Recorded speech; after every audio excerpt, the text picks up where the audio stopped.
এই আবরার যদি কাল কিয়ামতের মাঠে বলে যে আপনি আমার ভিডিওটা দেখছিলেন, আমি দিন রাত কান্না করছি শুধু একটা জীবন, আমার জীবনটা বাঁচাবার জন্য, এই ছোট্ট জীবনটা বাঁচাবার জন্য আমি শুধু একটু বেঁচে থাকতে চেয়েছিলাম, কিন্তু আপনি আমার ভিডিওটা দেখে রেসপন্স করেননি, আপনি 5টা টাকা দান করতে পারেননি।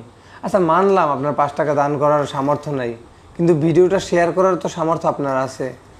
আপনি 5 টাকা দান না করতে পারেন, কিন্তু আরেকজন ব্যক্তি তো 5 টাকা দান করতে পারতো, তার কাছে আপনি ভিডিওটা পৌঁছালেন না কেন? আপনি কাল কিয়ামতের দিন কী জবাব দেবেন আল্লাহর কাছে? আপনার জবাব দেওয়ার কোনো ভাষা সেদিন থাকবে? আপনার জন্য যদি এই ছোট্ট প্রাণটা, এই ছোট্ট চোখের আলো দুইটা যদি বন্ধ হয়ে যায়, আপনি কী জবাব দিবেন?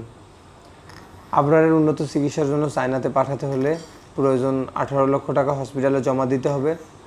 সেই পোস্ট দেখে আপনারা এখন পর্যন্ত টাকা পাঠিয়েছেন 10,50,000 টাকা। ছোট্ট শিশু আবরার হার্টের সমস্যায় ভুগতেছে দীর্ঘদিন যাবৎ।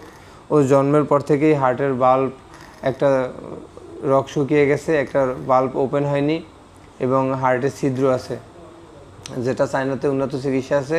ইনশাল্লাহ চায়নাতে চিকিৎসা করলে আবরার সুস্থ হবে। আপনারা বিগত দিনগুলোতে আবরারের পাশে ছিলেন। 10,50,000 টাকা একজন ব্যক্তির টাকা না, সবার টাকা মিলিয়ে 10,50,000 টাকা। এখানে কারো 5 টাকা, কারো 10 টাকা, কারো 1 টাকা, এভাবে আপনারা দান করছেন। আশা করি বিগত দিনগুলোতে যেরকম আপনারা পাশে ছিলেন, আগামী দিনগুলোতে আপনারা পাশে থাকবেন ইনশাল্লাহ। ছোট্ট শিশু আবরারের জীবনটা আপনারা ফিরিয়ে দিতে সাহায্য করুন ইনশাল্লাহ। আল্লাহর রহমতে আবরার বেঁচে থাকবে। আবরারের মায়ের কোলে ছোট্ট 2টা চোখ পৃথিবীর আলো দেখবে। আসসালামু আলাইকুম।